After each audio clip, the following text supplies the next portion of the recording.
So a little while ago, I finished up Republic of Thieves, which is the third book in the Gentleman Bastard series, and I have some thoughts. I wanted to, lump all of these, review of the three of them in one video rather than doing, book by book, because that's the one I just finished.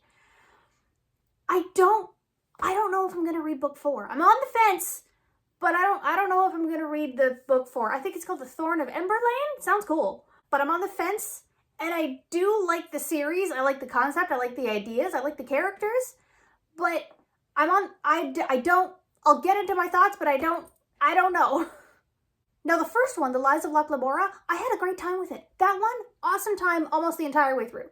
And the quick summary is that it's about Locke and his crew, his family, the Gentleman Bastards, with Jean being his main brother, working these criminal heist angles within this seedy underground of a Venice-like city, also with ancient structures made of glass, which is just beautiful. And they're this Peaky Blinders tight-knit group of thieves, right? They're a family, they're a unit, they're the Gentleman Bastards. They know what they're doing. They pull off the biggest heist that they can, honestly, just for the fun of it, and it's great. And then everything is threatened with a possible coup to the underground family, and there's mages that Locke gets roped into helping kind of unwillingly, and everything is a mess, but in a good way, a good narrative way. Nothing is going well for Locke. It's compelling con artists up against forces, even magical forces, way out of their league. Already that's really cool. But even all of that said, it felt a touch longer than it needed to be. Sure, there are some flashbacks and some memories of getting to know Locke and Father Chains and the guy raising them basically. There's a lot of backstory set up, and it's setting up the pacing, it's setting up the world, it's setting up all these new characters. That's fine. It's establishing itself. I trusted the process, and I had a good time with book 1. Book 2 around, it's still good. We still got Locke and Jean and all that.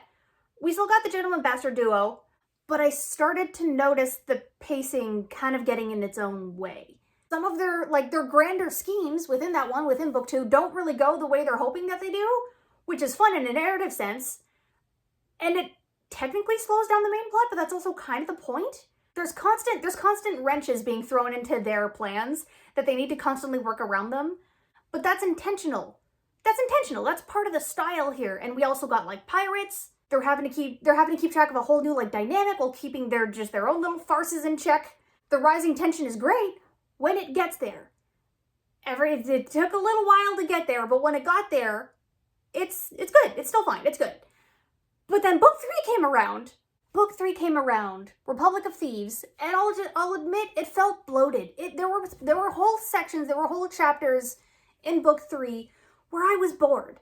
Now, the quick summary is that Locke and Jean need to rig an election in an entirely different city, and their main opponent is Sabitha, another member of the Gentleman Bastards who they haven't seen in 5 years, who is also, Locke's lover. They have a dynamic going on, and that election plot is great. Locke and Sabitha are great. The plot twists at the end are exciting and tenuous, and you don't know what it's setting up for the future, but also what it really meant for in the past.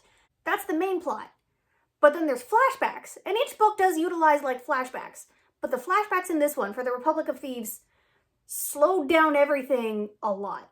I don't mind dual timelines in a story. Hell, one of my favorite series is The Broken Empire by Mark Lawrence, and he does the whole dual timeline thing too, with the flashbacks and stuff like that. That's fine. But this time, it was mainly setting up the dynamic between Locke and Sabitha, kind of setting up their early romances, right? And this theater troupe that they had to help out. But we already know the setup of Locke and Sabitha. It's been set up for $2 books.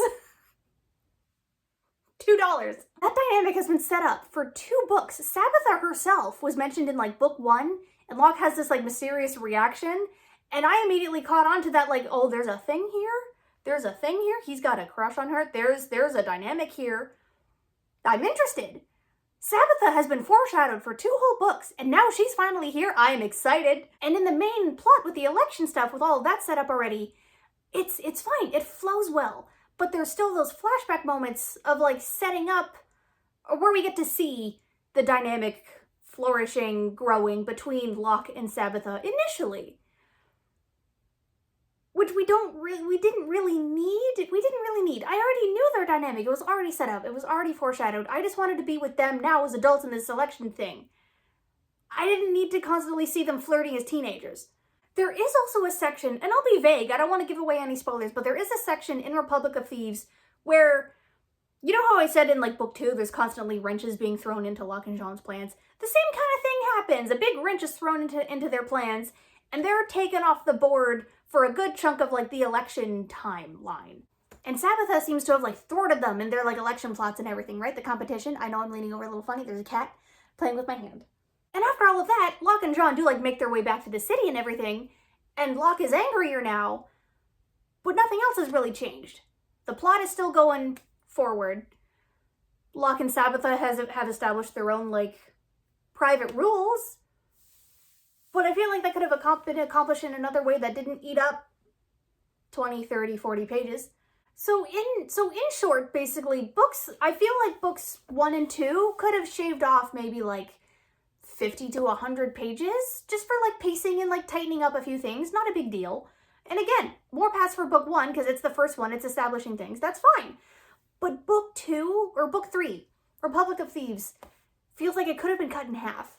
And there's a lot that I like within this series. I love the dynamic between Locke and Jean. I love the dynamic between Locke and Sabbatha. I like where it ends in book 3. No spoilers, but like I like where that goes. I love the world building with this like Venice-like city and the canals and the water and these like weird ancient structures of like, I think a different race of people or even like an elvish type of people. There's like ancient peoples who were originally here and built all of these like glass structures that the people we know now are just kind of like living in the remnants of. That is really fucking cool. How dangerous and like kind of vague the magic system is because we're not really connected to it with the main characters, but also like their dynamics with that magic too. All of that with the thieving and the robbery heists and the Peaky Blinders vibes with the right people. I love that.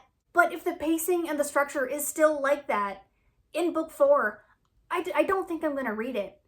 A lot of people like the series, and I really want to like this series too. I like book 1. It's just the pacing really slowed down, and I felt bored in sections. I do want to reread The Lies of Locke Lamora. I do want to reread the first one because that felt like a good almost like slice on its own. Because each one does have like their own heist and their own plot. I do like that as like a series, each one kind of being its own thing, its own chunk of the larger plot kind of in the background. I like that. But the pacing and those, mainly the flashbacks, the whole flashback chapters. And you know what? Maybe I will change my mind and maybe I will pick up Thor and November Lane down the line. But for now, I'm going to wait. I'm just going to wait on the series. I'm going to keep these books, but I'm going to wait.